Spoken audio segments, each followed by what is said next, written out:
When people look at it, it looks crazy. That's a very natural thing. Sometimes when we look at it, it looks crazy. It is the result of reasoned engineering thought, but it still looks crazy. From the top of the atmosphere down to the surface, it takes us 7 minutes.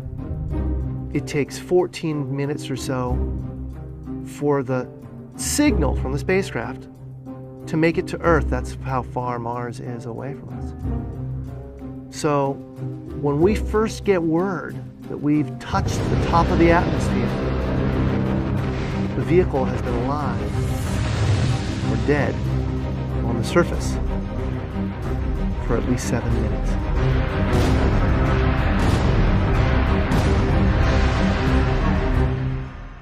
Entry, descent, and landing, also known as EDL, is referred to as the 7 minutes of terror because we've got literally 7 minutes to get from the top of the atmosphere to the surface of Mars, going from 13,000 miles an hour to 0 in perfect sequence, perfect choreography, perfect timing, and the computer has to do it all by itself with no help from the ground. If any one thing doesn't work just right, it's game over.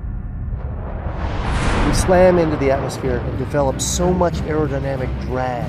Our heat shield, it heats up and it glows like the surface of the sun. 1,600 degrees. During entry, the vehicle is not only slowing down violently through the atmosphere, but also we are guiding it like an airplane to be able to land in a very narrow, constrained space. This is one of the biggest challenges that we're facing, and one that we had never attempted on Mars. Mars is actually really hard to slow down because it has just enough atmosphere that you have to deal with it. Otherwise, it will destroy your spacecraft. On the other hand, it doesn't have enough atmosphere to finish the job. We're still going about 1,000 miles an hour. So at that point, we use a parachute. The parachute is the largest and strongest supersonic parachute that we've ever built to date. It has to be able to withstand 65,000 pounds of force, even though the parachute itself only weighs about 100 pounds. When it opens up that fast, it's a neck-snapping 9 Gs. At that point, we have to get that heat shield off. It's like a big lens cap blocking our view of the ground to the radar. The radar has to take just the right altitude and velocity measurements at just the right time, or the rest of the landing sequence won't work. This big, huge parachute that we've got, it'll only slow us down to about 200 miles an hour. And that's not slow enough to land.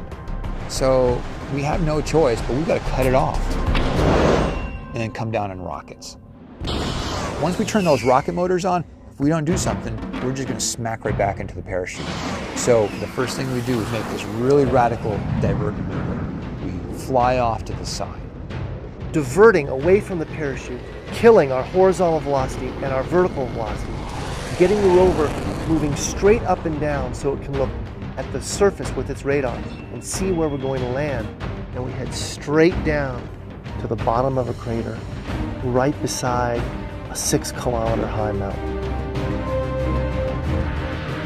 We can't get those rocket engines too close to the ground, because if we were to descend propulsively with our engines all the way to the ground, we would essentially create this massive dust cloud. That dust cloud could then go and land on the rover. It could damage mechanisms and it could damage instruments. So the way we solve that problem is by using the Skycrane maneuver. 20 meters above the surface, we have to lower the rover below us on a tether that's 21 feet long, and then gently deposit it on its wheels on the surface. As the rover touches down and is now on the ground, the descent stage is in a collision course with the rover. We must cut the bridle immediately and fly the descent stage to a safe distance from the rover.